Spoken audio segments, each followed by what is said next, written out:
अभिवादन स्वीकार कीजिए ब्रजेश मिश्रा का। और आप देखना शुरू कर चुके हैं द डिबेट। बहनों भाइयों, राहुल गांधी ने आज एक प्रेस कॉन्फ्रेंस करके अपना हाइड्रोजन बॉम्ब तो नहीं विस्फोट किया, लेकिन उन्होंने एक धमाका करके चुनाव आयोग पर बेहद सनसनीखेज आरोप लगाए हैं।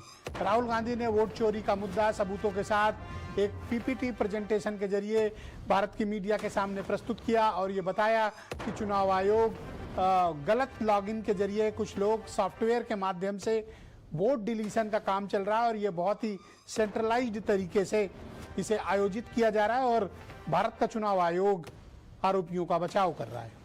आज चर्चा इसी विषय की। बहनों भाइयों, आज सुबह 10 बजे जब नेता प्रतिपक्ष लोकसभा राहुल गांधी ने प्रेस कॉन्फ्रेंस करने का जब कल रात ऐलान हुआ था और आज उनकी प्रेस कॉन्फ्रेंस थी, पूरे देश की निगाह राहुल गांधी पर थी।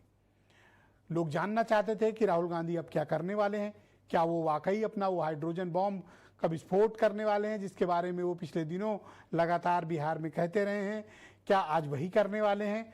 तो उन्होंने अपना मुख्य वेपन यानी हाइड्रोजन बॉम्ब जिसे कह रहे थे, अभी तो विस्फोट नहीं किया है, लेकिन एक दूसरा बेहद सनसनीखेज आरोप भारत निर्वाचन आयोग पर लगाया है।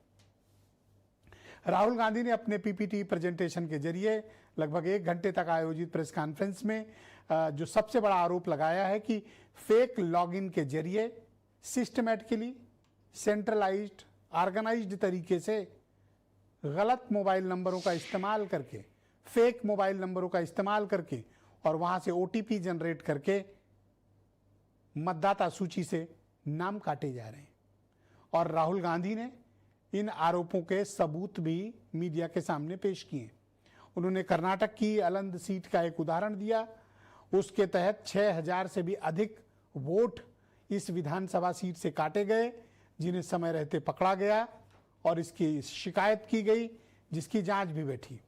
राहुल गांधी का आरोप है कि किसी सॉफ्टवेयर के माध्यम से किसी दूसरी लोकेशन पर बैठकर इन वोटों के डिलीशन का काम हो रहा है और कर्नाटक में इस पर एक मुकदमा दर्ज हुआ था जिस पर कर्नाटक की सीआईडी यानी क्रिमिनल इंटेलिजेंस डिपार्टमेंट की एक जांच भी बैठी हुई है और भारत निर्वाचन आयोग के सीईसी उस जांच को रोकने की कोशिश कर रहे हैं। कर्नाटक का सीआईडी 18 बार समन कर चुका है, भेज चुका है डिटेल्स, लेकिन चुनाव आयोग न तो आईपी एड्रेस के जिक्र कर रहा है, न तो वो फोन नंबर शेयर कर रहा है और ओटीपी किसको गई इसके बारे में जानकारी दे रहा है।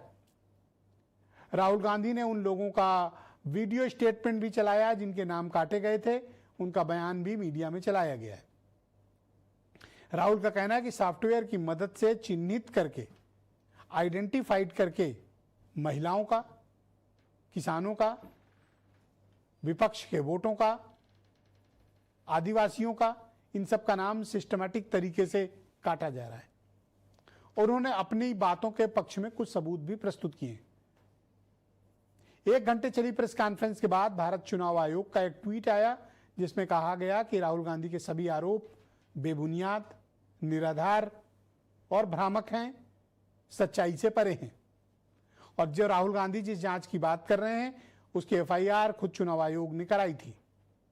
उसके बाद सीआईडी ने इसको आगे की जांच के लिए टेक ओवर किया, लेकिन अभी इस पर विस्तृत जानकारी आना बाकी है कि क्या वाकई में कर्नाटक की सीआईडी ने 18 रिमाइंडर्स समन्स भेजे जिसे चुनाव आयोग ने आगे की जांच को बढ़ने नहीं दिया, और क्या किसी सॉफ्टवेयर का इस्तेमाल हुआ, क्या फेक लॉगिन किया गया, किस आईपी एड्रेस से, किस लोकेशन से ये सब किया गया, ये जानकारियां अभी पब्लिक डोमेन में नहीं है।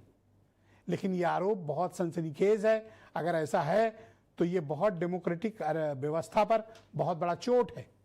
लेकिन अगर ये गलत है तो चुनाव आयोग को नेता प्रतिपक्ष के इन आरोपों का सामने आकर जवाब देना चाहिए, क्योंकि इस मामले में राहुल गांधी ने ये पूछा कि वो आगे क्या कार्रवाई करेंगे। जब पत्रकारों ने पूछा तो राहुल ने कहा वो नेता प्रतिपक्ष हैं, वो जनता तक अपनी बात पहुंचा सकते हैं। आगे कार्रवाई करना या ना करना ये संवैधानिक संस्था के ऊपर निर्भर करता है। लेकिन उन्होंने कहा कि जो भारत के मौजूदा सीईसी यानी chief election commissioner Gyanesh Kumar हैं, वो वोट चोरों को बचा रहे हैं। ये लब्बो-लुआब है। तो बहनों भाइयों, वोट चोरी के इस मुद्दे ने कुछ किया हो या ना किया हो, एक बात लोगों के दिमाग में बिठा दी है कि कुछ गड़बड़ है। भारत के आम मतदाता के दिमाग में ये बात अपोजिशन में खास तौर पर राहुल गांधी ने ये बात बिठा दी है कि कुछ गड़बड़ है, क्योंकि चुनाव आयोग उतनी शिद्दत के साथ उनका जवाब नहीं दे पा रहा और अभी जितने वक्त बीतने के बाद भी सिर्फ एक ट्वीट आया है, कोई विस्तृत बयान नहीं आया। लिहाजा अब राहुल गांधी ने कहा 1 हफ्ते का समय देते हैं।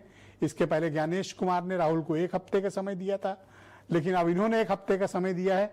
देखने वाली बात होगी कि इन आरोपों को गड़प कर जाता है चुनाव आयोग या पलटवार करेगा राहुल गांधी पर। आप आ जाए कुछ बयान सुन लें, फिर इस डिबेट को आगे बढ़ाएंगे। यह है सबूत कि ज्ञानेश कुमार जी वोट चोरों की रक्षा कर रहे हैं और यह ब्लैक एंड व्हाइट सबूत है, इसमें कोई कंफ्यूजन नहीं है कहीं। तो हमारी डिमांड है, ज्ञानेश कुमार जी आप अपना काम कीजिए, आपने ओथ लिया है, आप हिंदुस्तान के चीफ इलेक्शन कमिश्नर हैं, आपसे कर्नाटक की सीआईडी सबूत मांग रही है। आप कर्नाटक की सीआईडी को यह सबूत 1 सप्ताह के अंदर दे दीजिए, नहीं तो पूरा हिंदुस्तान के सारे युवा इस बात को एक्सेप्ट करेंगे कि आप हिंदुस्तान के कॉन्स्टिट्यूशन, हिंदुस्तान के संविधान की हत्या में शामिल हो, हिंदुस्तान के संविधान की रक्षा नहीं कर रहे हो और वोट चोरों की आप मदद कर रहे हो। कांग्रेस पार्टी हारी, उनकी हताशा निराशा दिन पर दिन बढ़ती जा रही है और आरोपों की राजनीति को इन्होंने अपना आभूषण बना लिया है। जब इन्हीं के लगाए गए आरोपों को ऑथेंटिकेट करने के लिए कहा जाता है तो पीठ दिखाकर भाग जाते हैं, शपथ पत्र देने के लिए कहा जाता है तो मुकर जाते हैं। गलत और निराधार आरोप लगाना और राहुल गांधी जी की आदत बन गई। तो बहनों भाइयों, आज की इस परिचर्चा को हम आगे बढ़ाएंगे। डॉक्टर समीर सिंह उत्तर प्रदेश में भारतीय जनता पार्टी के प्रवक्ता हैं। नीलू रंजन देश के जाने माने पॉलिटिकल मामलों के एक्सपर्ट पत्रकार मेरे साथ मौजूद हैं। डॉक्टर उमा शंकर पांडे कांग्रेस कमेटी के प्रवक्ता, राजपाल कश्यप समाजवादी पार्टी के सीनियर लीडर हैं, अरुण राजभर इस बीएसपी के राष्ट्रीय महासचिव और प्रवक्ता हैं। डॉक्टर मोहम्मद अमीन हमें थोड़ी देर में ज्वाइन करने वाले हैं, जो चुनाव आयोग के फॉर्मर ज्वाइंट डायरेक्टर हैं, और वीरेंद्र सिंह जी हमारे स्टेट हेड। आप सभी का स्वागत और धन्यवाद।